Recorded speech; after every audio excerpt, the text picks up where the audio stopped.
La literatura mundial está ya bastante llena de historias de sangre y lágrimas, como para yo contribuir con algo nuevo, pero contaré mi historia.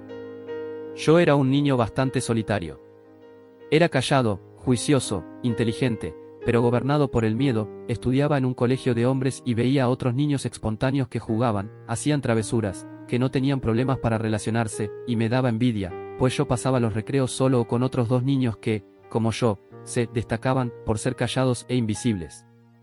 Vivía tratando de mostrar al mundo que yo valía, soñaba con la gloria y la fortuna, porque en el fondo sentía que no valía nada. Trataba de ser perfecto, sacar buenas notas, lo cual no era un problema para mí, ser bueno en educación física, lo cual era un tremendo problema, y destacarme en otras áreas como canto, baile o tener un hobby atractivo y rebuscado como la cría de escarabajos Dinastes Hércules y Dinastes Neptunes. A los 13 años me propuse escribir un libro sobre mi vida. Comencé a escribirlo varias veces, pero abandoné el proyecto porque me pareció que a nadie podía interesarle la vida de un joven invisible como yo. Cuando mis compañeros comenzaron a tener novias, yo me aislé más. No podía conectarme con esos sentimientos de los que hablaban. El sentimiento predominante que yo experimentaba era el dolor. Siempre que trataba de sentir algo, sentía dolor, dolor por mi vida, por mi situación, por mi soledad y mi timidez. Un día, a los 14 años, en una fiesta, me quedé solo, sentado al lado de los pasabocas y el trago, mientras los demás se divertían.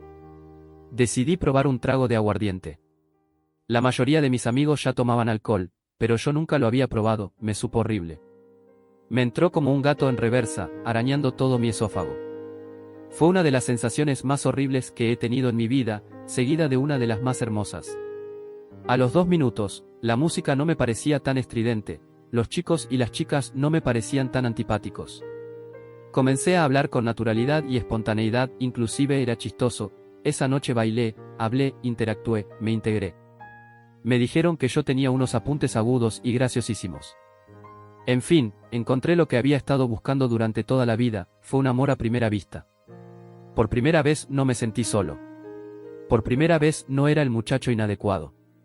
No solo sentí que pertenecía, sino que era el centro de la reunión. Esa noche llegué a mi casa y me pregunté a mí mismo cómo había podido pasar tanto tiempo sin haber conocido ese elixir mágico. Cómo había podido sobrevivir tanto tiempo sin ese líquido maravilloso que quitaba la sed del alma. Quería volver a ingerirlo cuanto antes. A partir de ese momento, me sentí perfecto. Era buen estudiante, bueno para los deportes, bueno para muchas otras cosas. Y finalmente me destacaba en algo para lo que nunca había sido bueno en la vida: socializar. Todos los fines de semana me invitaban a reuniones, recibía llamadas telefónicas. Dejé de ser el muchacho solitario y estudioso para convertirme poco a poco en una especie de líder.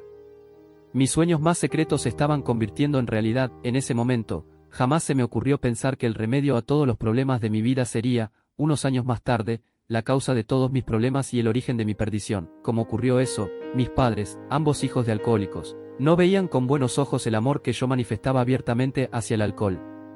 Me decían que no era bueno depender del alcohol. Inclusive me llevaron a una reunión de alcohólicos anónimos en la que me leyeron 12 preguntas y llegué a la conclusión de que yo no era alcohólico. Era claro que los alcohólicos tenían problemas debido al alcohol. En cambio, yo era buen estudiante, querido y admirado por todos mis congéneres, y sentía que no tenía ningún problema. Entré a la universidad y continué mi carrera alcohólica. Todavía no sentía que tenía problemas. Me llegaron otros problemas, pero en su momento dije que se debían a factores diferentes al alcohol. Por ejemplo, mi novia quedó embarazada, éramos unos muchachos y no sabíamos lo que se nos venía encima. Decidimos casarnos. Creímos que con el amor que nos teníamos íbamos a superar todas las adversidades.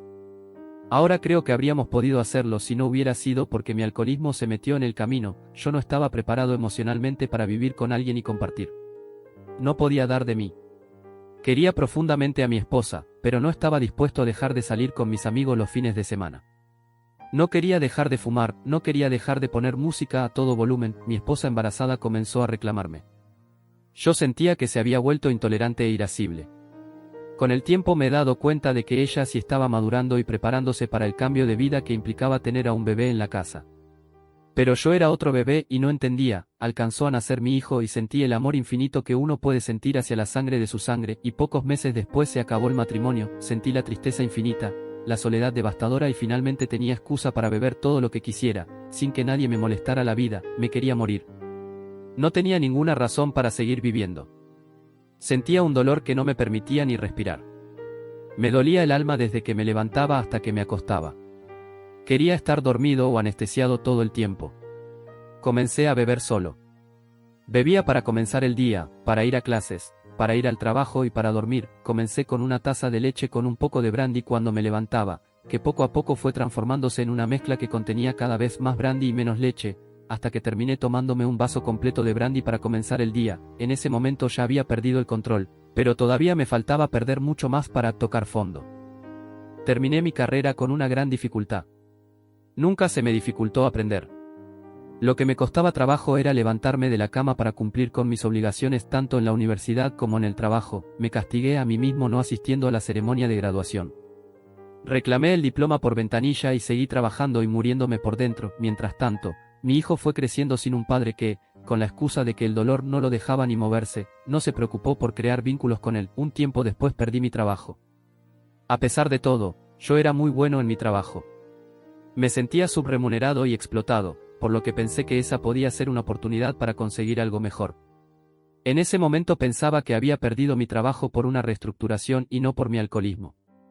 Sin embargo, me he dado cuenta de que, aunque yo era muy competente y hacía muy bien mi trabajo, también era soberbio y conflictivo, y no era un buen elemento dentro del equipo. Comenzó mi vida de alcohólico desempleado, conseguí una novia alcohólica y adicta al sexo que rápidamente se fue a vivir conmigo. Mientras conseguía trabajo, vivíamos y bebíamos de lo que me dieron de liquidación, bebíamos hasta embrutecernos cualquier día, a cualquier hora. Durábamos días y a veces hasta semanas encerrados, bebiendo, sin bañarnos ni vestirnos, teniendo sexo y pidiendo trago y comida a domicilio. No puedo negar que lo disfruté. Sin embargo, en medio de mi inconsciencia, no podía dejar de pensar que estaba desperdiciando mi vida y que esa era una vida sin sentido ni futuro. La ruina económica llegó inevitablemente, tuve que mudarme con mis padres nuevamente. En ese momento decidí pedir ayuda. No volví a saber de mi novia. Ella tenía que estar ebria y teniendo sexo todo el tiempo, y cuando me fui donde mis padres, ya no era un buen partido para ella. Llegué a Alcohólicos Anónimos hace 7 años. Desde ese momento estoy abstemio y he vivido los mejores días de mi vida. Por el simple hecho de dejar de beber, mi vida mejoró en todos los aspectos. Pero decidí no quedarme solamente ahí porque el programa promete mucho más. Promete que voy a vivir feliz sin necesidad de beber. No es solo parar. El premio mayor está en ser feliz. Durante el proceso, me he dado cuenta de que tengo la tendencia a engancharme en cualquier tipo de conducta compulsiva para escapar de mi realidad. Mi problema de fondo es el miedo y el dolor que me produce dicho miedo por la incapacidad que me genera para reaccionar, para poner límites saludables, para hacerme respetar. Y mi vida se puede dividir en etapas en las cuales he tenido que usar muletas para vencer el miedo, y etapas en las cuales he vendado mis ojos para no ver que estoy siendo gobernado por el miedo.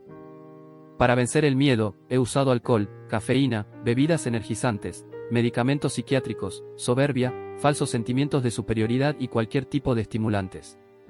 Todos esos me quitan la tendencia natural a quedarme acostado en posición fetal en mi cama. Para no ver que estoy siendo gobernado por el miedo, me he refugiado en el sexo compulsivo, en la televisión, en la internet, en los brazos de mi pareja de turno, en la comida, en la postergación compulsiva, en el perfeccionismo, en fin, en cualquier cosa que me haga sentir bien en un momento en el que no esté poniéndole la cara a la vida, haciendo lo que siento que debo hacer para crecer o salir adelante. Siempre que esté aislado o dejando mis acciones para después, siempre que me quede en mi zona de confort, lo más probable es que esté siendo gobernado por el miedo. Y cualquier conducta que esté ejecutando compulsivamente me está haciendo sentir bien para que continúe en negación, para que no haga nada por mí. Al principio pensaba que tenía una tendencia congénita a ser adicto a todo. Ahora, en recuperación, me he dado cuenta de que mi problema, al igual que el de muchas personas, es el miedo. Ahora creo que yo he tenido una gran ventaja al tocar fondo con el alcohol, pues esto me ha llevado por un camino que me ha permitido comenzar a verme hacia adentro. Muchas de las personas que me han señalado como alcohólico con su dedo inquisidor, que me han acusado con su lengua venenosa, han vivido toda la vida gobernadas por el miedo, incapaces de darse cuenta qué es lo que los lleva a comer compulsivamente, a quedarse encerrados en sus casas viendo televisión, a postergar decisiones y acciones precipitando inconscientemente su propio fracaso, a esconderse en su zona de confort, a no luchar por sus sueños, a morir frustrados sintiéndose una decepción para sí mismos y para el mundo. Al decir esto, veo que debo seguir trabajando por sanar mis resentimientos. Muchos de los que me han juzgado y condenado tendrán sus razones para hacerlo.